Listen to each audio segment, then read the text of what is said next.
দাদা, বিজেপি রাজ্য সভাপতি আজ আমার নামে 1,500 কোটি টাকার একটি সম্পত্তি রয়েছে এরকম একটি অভিযোগ করেছে। প্রথমত হচ্ছে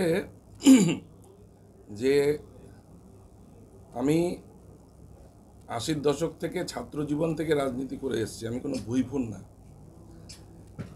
আর এই শহরের মানুষ আমাকে বাচ্চারা আমাকে জানে। উনি আমার সম্পর্কে ভালো করে জেনে নেওয়া উচিত ছিল না। নতুন মন্ত্রী হয়েছেন, হয়তো চাপ নিতে পারছেন না, দলের মধ্যে ওনার চাপ রয়েছে, কোথায় কি বলছেন সেটা উনি ঠিক রাখতে পারছেন না, মানসিক সন্তুলন হারাচ্ছেন। ধমকে চমকে আমাদেরকে কাজ হবে না। আমরা সিপিএমের বিরুদ্ধে লড়াই করে মমতা বন্দ্যোপাধ্যায়ের সঙ্গে 80-র দশক থেকে লড়াই করছি, কিছু পাওয়ার জন্য লড়াই করতে আসিনি। ওনার কাছে যদি তথ্য থাকে, আমি ওনাকে চ্যালেঞ্জ করছি, উনি তথ্য মানুষের সামনে আনুন।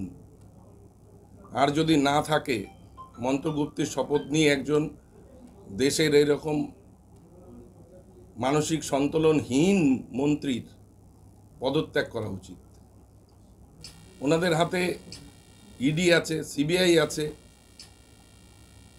নানা ধরনের এজেন্সি আছে। সেটা না লাগিয়ে, তার বিচার না করে উনি মানুষকে নিদান দিচ্ছেন, আত্মহত্যায় প্ররোচনা দিচ্ছেন। এটাও ক্রিমিনাল অফেন্স। আমি নিজে আইনজীবী, আইনটা আশা করি ওনার থেকে আমি বেশি বুঝি। আমি আইনের নোটিশ পাঠাচ্ছি, ওনাকে জবাবদিহি করতে হবে কোর্টের কাছে। আর যদি করতে না চান তাহলে ক্ষমা চান। শিলিগুড়ির মানুষ নয়, পশ্চিমবাংলার মানুষের কাছে ক্ষমা চান। যেই ধরনের কর্মকাণ্ড করার আগে সুস্থভাবে যেন উনি বাড়ি থেকে বেরোন। অসুস্থতা ট্রিটমেন্ট করে মন্ত্রিত্বের কাজ করা উচিত। এই ধরনের বালখিল্যতা একজন কেন্দ্রীয় মন্ত্রীর শোভা পায় না। আমি আবার ওনাকে চ্যালেঞ্জ করছি, ওনার যদি ক্ষমতা থাকে উনি মানুষের সামনে তথ্য তুলে ধরুন।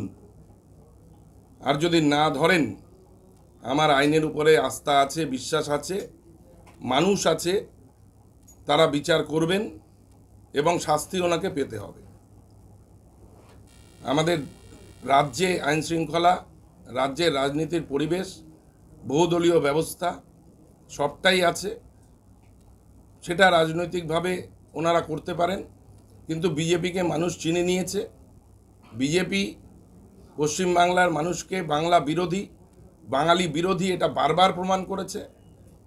আরেকবার ওনারা প্রমাণ করতে চলেছেন এবং ওনারা হারছেন, আরও হারবেন, আরও দৃঢ়তার সঙ্গে ওদেরকে আমরা হারাবো। আপনাকে টার্গেট করা হচ্ছে, কি মনে করছেন? রাজনৈতিকভাবে পেরে উঠছে না, অরাজনৈতিক কথাবার্তা, যার কোনো ভিত্তি নেই, পাগলের প্রলাপ বকছেন, অস্থিরতা দলের মধ্যে এবং মন্ত্রিত্ব সামলাতে কোনোদিন অ্যাডমিনিস্ট্রেটিভ পদে ছিলেন কিনা আমি জানি না। একজন অ্যাডমিনিস্ট্রেটর, একজন মন্ত্রী, তিনি এই ধরনের বালখিল্যতা করতে পারেন না, যেটা আত্মহত্যার প্ররোচনা সামিল। আমি বারবার বলছি, প্রত্যেকের উচিত, আমরা যারাই পাবলিকের কাজ করি, যারা জনপ্রতিনিধি, প্রত্যেকের উচিত যে কোনো কথা বলবার আগে, যে কোনো বাক্য ব্যবহারের আগে সংযত হওয়া উচিত এবং তার প্রকৃত তথ্য মানুষের কাছে পৌঁছানো উচিত।